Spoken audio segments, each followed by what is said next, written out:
So about 11 years ago, I decided to pack my bags, get a working holiday visa, and to leave Australia and to go and live in Japan. And for the first month, I didn't really know where I was going to live. I sort of thought I might end up in Tokyo. And I traveled all around different areas of Japan. So I started off in Hokkaido, went to the Sapporo Snow Festival because it was February. So it was very cold. I'd never really seen snow before, by the way. But anyway, I went down to Yamagata, and then I went all the way down to Fukuoka. And I hung around with this girl from Queensland. I'd gone on a date with her 4 years prior, but we'd sort of fallen out of touch. But I found out, or she found out, I was living in Japan, and she was going to be traveling around Japan. So we met up in Fukuoka, which is in the Kyushu prefecture, right down south. And we hung out for a few days, and we decided to travel together to a town called Beppu, which is also in Kyushu. And it's also known as a bit of a hot spring town, an onsen town. And they've got these things called hells there. So because it's very volcanic, there's a lot of bubbling lakes and so on. I don't know if that's the right term, but just imagine, volcanic ponds. Anyway, she decided she wanted to go and try an onsen. And I'd actually never been to an onsen, and I was very scared about getting naked in Japan. I even made a video about it at the time, or maybe a few months later. It's one of those videos that people don't really like on my YouTube channel, which is fair enough. At any rate, we went into this onsen, into this naked spa place, and it was separated male and female. And she went into the female onsen, and she said, "All right, Peter, I'll see you in an hour." And I was like, "See ya." And I actually had no intention of actually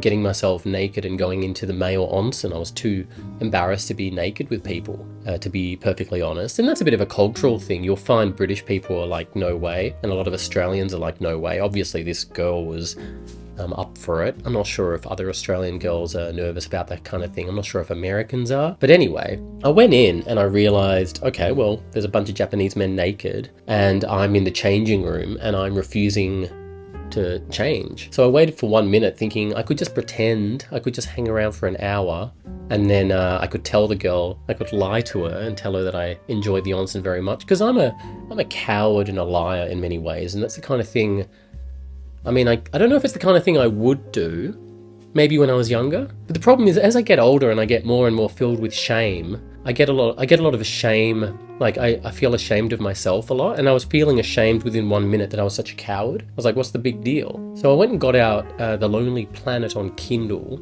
just to see what the rules were, because I didn't want to do any faux pas as a dirty Westerner, let's say. And anyway, the Lonely Planet guide said that in Japan, just make sure you're very clean. Go and shower, make it very obvious that you're a very clean man before getting into the onsen with everyone else. So I decided, okay, I can squat on these little bench things that they've got in Japan, and I got the pail, the bucket, and I kept pouring the hot water over myself. They had body wash and shampoos, so I think I did 2 shampoos and 2 complete body washes. I made a huge deal. I wasn't like going, look at me, but I was using a lot of soap and water multiple times. And then finally I went and got into the onsen, where there were like maybe 2 Japanese men and I think there was a child as well. As soon as I got in, they were like, ugh, and they got out and they went outside, because there was a separate onsen outside in the snow. So I thought, well, I guess I am a disgusting foreigner, but at least I'm alone.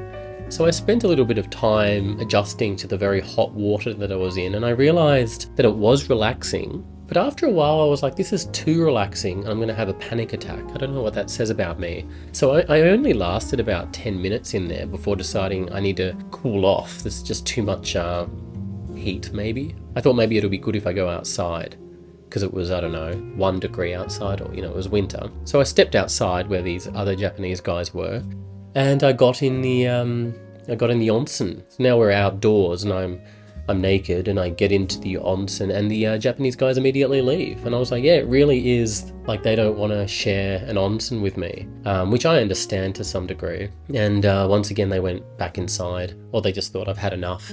And I'm really sad that I ruined their day. I often ruin people's days because of the colour of my skin. In Australia, sometimes people, like very, very few people, but sometimes people in Australia, because it's such a racist country, people will work out that I'm 30% Sri Lankan, and they'll hold it against me. I'll get like Australian girls that just see me and they'll start talking about curry and putting on the Indian accent. Anyway, I'm going off topic. The point is, it was great that I was outside in this onsen. I was like, this is actually fantastic. I'm outdoors in volcanic water and I'm feeling pretty good, a bit too good. And I kept, like, whenever I'd stand up, I'd feel really dizzy and I was afraid of like passing out. Imagine passing out into the onsen.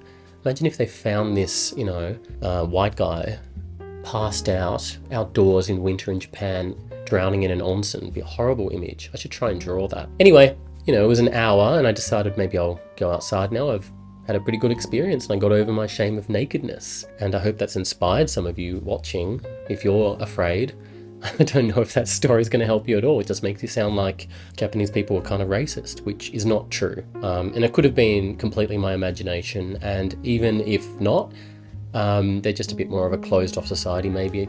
Or maybe I was like a stinky man. I don't know. I went back into the main area once I left the male onsen. I remember thinking that the Australian girl that I was travelling with I could hear her voice, that Australian girl voice. You can always hear it wherever you are in the world. I'm really attuned to the Australian girl voice. And she was chatting very loudly to an old Japanese woman, even though the Japanese woman knew no English. But she was an ENFP personality type, very chatty and nice, and would find a way to communicate with people without any Japanese. It was great. We went to the main area and this Australian girl I knew was chatting away to this Japanese couple. There was a man and his wife. They were locals. And in their very broken English, they asked us if they could drop us home because it was raining all of a sudden. Drop us home as in to our hostel we were staying in the centre of Beppu. And we said, oh, that'd be really nice, thank you. And they went and bought us like a lemonade as well. And then when we were in the car, they started asking us what our favourite Japanese foods are. And we're like, oh, ramen, gyoza, which they laugh because those are technically not Japanese foods. Those are Chinese influenced foods. So when you go to Japan and you eat your gyoza and your ramen and all your things that you like so much, they're actually, so many things in Japan are actually introduced from China. But it's true, like Japan has its own cuisine that's not influenced from China. So they were like, that's not Japanese, but they said, we would love to take you out for ramen and gyoza. And they took us to this lovely place and shouted us a meal. They told me I look like a samurai. They told me that she looks like a traditional Dutch girl. I don't know why they kept saying she was Dutch when I was the... I wonder where the Dutch thing came from. They kept thinking we were Dutch. Oh, and they thought we were boyfriend and girlfriend, which we weren't. But anyway, they dropped us back at our hostel and it was lovely. We had a hot chocolate together and I remember she just sort of went quiet on me and that was the end. Don't know what happened there. But anyway, I hope you learned something. I hope that you're now less embarrassed to go and dip into a Japanese onsen. Let me know if you're actually very comfortable. Let me know if you've got an onsen addiction or a nudity addiction. Let me know if you're addicted to just being naked with other people that you don't know. Let me know if you think that it's a cultural thing that causes these hang-ups. It really isn't a big deal, I understand that. And actually I've only been to an onsen one more time, which was that same year a few months later. I went to Nikko with a Japanese guy and a German guy, and it was okay.